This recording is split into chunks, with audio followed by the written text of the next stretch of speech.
Bonjour, j'espère que tu vas bien. Le texte d'aujourd'hui nous dit « Je demande au Dieu de notre Seigneur Jésus-Christ, le Père rempli de gloire, de vous donner la sagesse. Alors vous découvrirez Dieu et vous le connaîtrez vraiment. » C'est un texte qu'on trouve dans Éphésiens 1, 17. La sagesse divine n'est pas la sagesse des hommes.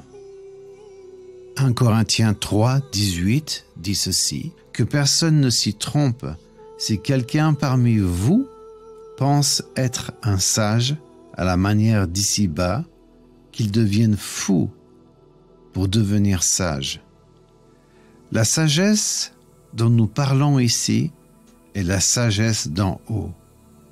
C'est la sagesse de Dieu.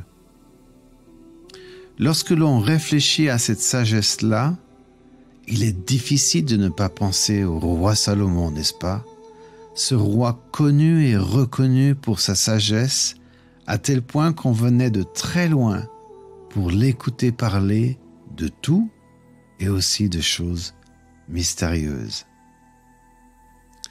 Mais note que la sagesse de Salomon ne lui a pas été donnée uniquement pour le débat, mais avant tout et surtout pour l'action, pour l'application, pour le faire, pour la construction. Il s'agit bien sûr de la construction du temple. Cette sagesse débordait dans d'autres domaines, mais l'Éternel lui a donné pour le but précis de construire le temple. La sagesse a donc un but. Dans ta vie, elle a un but. Dans une situation donnée face à un choix difficile, elle est cette boussole qui te montre la direction à suivre, le bon choix. Quels sont ces choix difficiles? Et par difficile, je veux surtout dire important. Un choix que je connais bien, la carrière professionnelle dans la musique ou dans les arts. Aujourd'hui, l'avancée des nouvelles technologies ferme progressivement certaines débouchés. Par exemple, il y a une vingtaine d'années, il y avait du travail pour beaucoup de musiciens.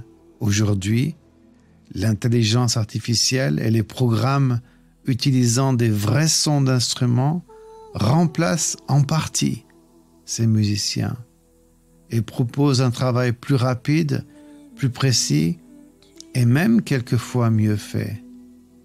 Bien entendu, le musicien ne pourra jamais être totalement remplacé.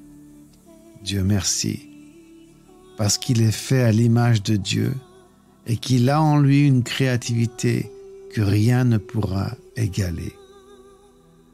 Donc à l'heure de s'engager dans une carrière de musicien professionnel, ces considérations sont importantes.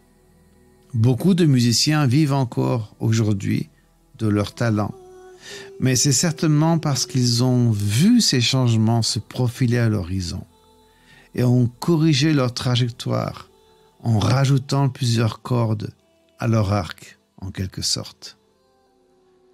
Vient le choix du mariage, qui nécessite d'être sage. Tout te dit que c'est la bonne personne. Il est beau, elle est belle, ils sont intelligents, mais vas-tu t'engager sur la base d'une beauté qui ne durera pas éternellement, sur une intelligence qui ne se découvre que très progressivement dans la vie? Non. La sagesse t'invite à prendre le temps de connaître l'autre, de ne pas vivre la relation sur une base charnelle, voire sexuelle, car après tu seras confus. Tu auras mis en route le mécanisme de verrouillage d'une âme qui s'attache à l'autre lors de l'accouplement. C'est un mécanisme divin. Ce verrouillage t'obligera à demander pardon à l'autre et au Seigneur afin que tu puisses être libre de construire ton couple avec la bonne personne. Et puis, il y a la sagesse de faire ce que ta main trouve à faire, même si tu n'as pas encore de direction claire. Fais quelque chose, instruis-toi, lis des livres, prends le temps d'observer la nature. Et surtout, prie, parle au Seigneur, interroge-le, partage tes craintes, ta peur de te tromper. Il fera grandir la sagesse d'en haut dans ton cœur et tu te sentiras plus en paix. La sagesse est un instrument utile entre tes mains. Ne le néglige pas.